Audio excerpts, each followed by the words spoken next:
आज ग्राम पंचायत जमुनिया कला के नवीन खारोल और शुभम शर्मा कलेक्टर कार्यालय पहुंचे, जहां उन्होंने शासकीय भूमि पर अतिक्रमण को लेकर कलेक्टर मयंक अग्रवाल को ज्ञापन सौंपा। ज्ञापन में बताया कि जमुनिया स्थित भूमि सर्वे क्रमांक 21 की आबादी भूमि जो रिक्त पड़ी है एवं मेन हाईवे पर होकर बेशकीमती है, जिसकी कुछ दिन पूर्व नपती हुई, जिसमें पाया गया कि उक्त भूमि को भूमाफियाओं ने अपनी भूमि में सम्मिलित कर लिया है और प्रीकास्ट की दीवार खड़ी कर ली गई है और उक्त भूमि पर धानुका फैक्ट्री के संचालक ने अतिक्रमण किया है। तो ग्राम पंचायत जमुनिया कला में जो आबादी भूमि है सर्वे क्रमांक 21, जो कि जिसका रकबा 67 है, वो में अपने जमुनिया कला मेन हाईवे पर लगी हुई है।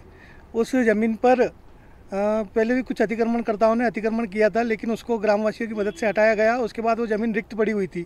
उस रिक्त पड़ी हुई ज़मीन पर नीमच के सबसे बड़े तेल कारोबारी, और जिसे हम एक तरह से भूमाफिया कहेंगे, क्योंकि आज जहां हम देखते हैं कि ज़मीनों उन्होंने अपनी अनाप शनाप ज़मीनें कर रखी, आज उन्होंने ये हालत कर रखी कोई गरीब ज़मीन नहीं ले सकता है।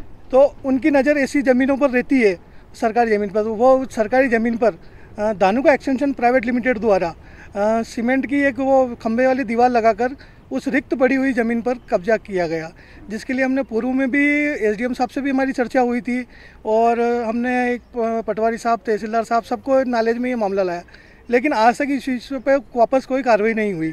तो हम ग्रामवासियों की मांग है कि ऐसे भूमाफियाओं से उस ज़मीन को कब्जा खाली करवा कर वो ज़मीन वापस ग्राम पंचायत के अंडर में की जाए। अभी इन लोगों ने मेरे संज्ञान में लाए हैं कि वहाँ पर आबादी की भूमि पर प्राइवेटली अतिक्रमण किया गया है।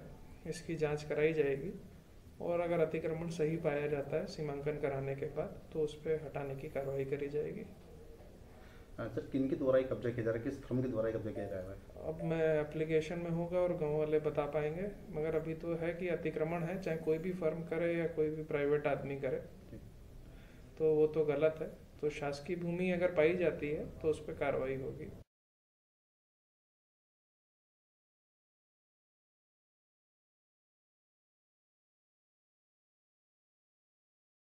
नीमच से दीपक खताबिया की रिपोर्ट।